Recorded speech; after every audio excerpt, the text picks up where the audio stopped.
Dans cette vidéo, nous allons corriger l'exercice 2 du chapitre sur la pression qui traitait de la plongée sous-marine et qui permettait du coup d'utiliser les trois lois mathématiques abordées en cours que j'ai rappelées ici. Donc vous avez vu la loi de Boyle-Mariotte qui traite du lien entre la pression régnant dans un gaz et le volume occupé par ce gaz, donc que j'ai réécrit sous toutes ses formes. La loi de l'hydrostatique qui va la pression dans les liquides. Et enfin, le lien entre la pression régnant dans un fluide et la force pressante que va exercer ce fluide sur une paroi. La force est égale à la pression fois la surface. Donc, première question. On vous demandait de déterminer la pression qui régnait à 50 mètres de profondeur et donc ce que le plongeur allait subir. Donc pour ça, je conseille toujours de faire un petit schéma pour repérer au moins les altitudes et les différentes positions.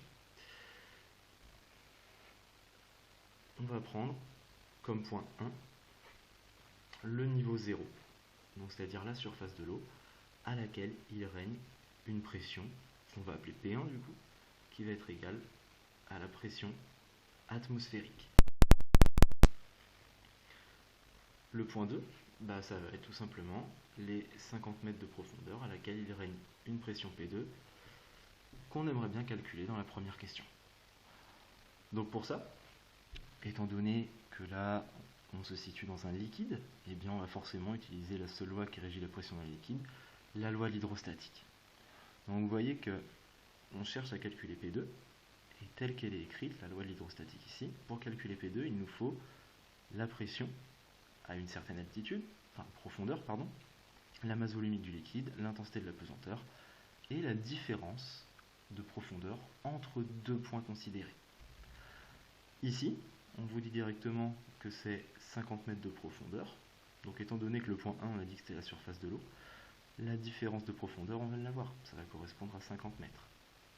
Intensité de pesanteur et masse volumique, on les connaît aussi d'après les données de la fiche d'exercice, et la pression au point 1, à la surface de l'eau, l'énoncé, on vous disait que c'était la pression atmosphérique.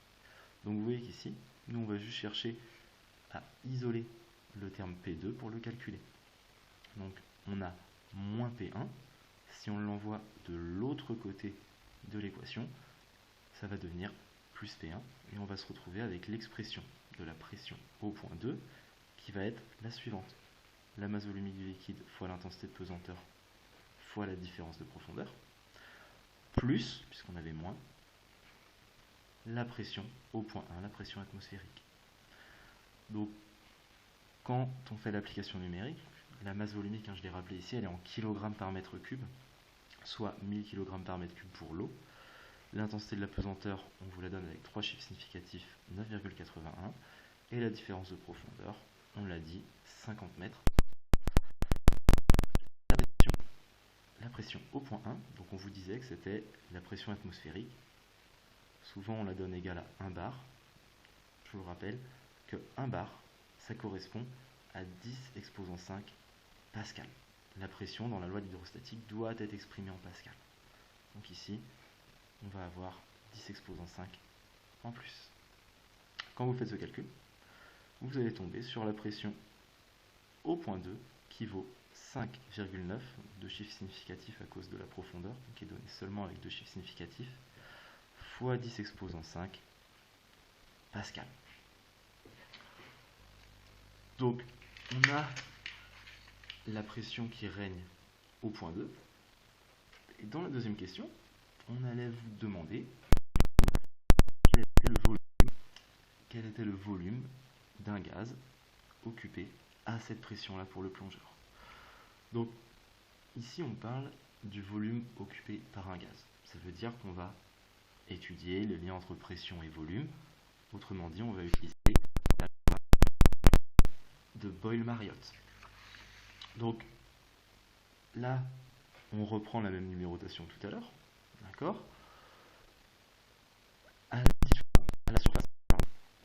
la surface, on a appelé ça le point 1, il règne une pression de 1,0 exposant 5 pascal.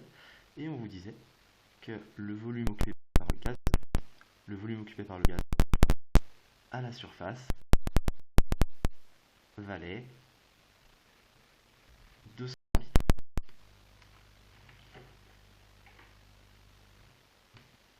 200 litres. Et là, du coup, la pression au point 2 à 50 mètres, 5,9, 10 exposant 5 pascal. J'ai oublié Pascal ici.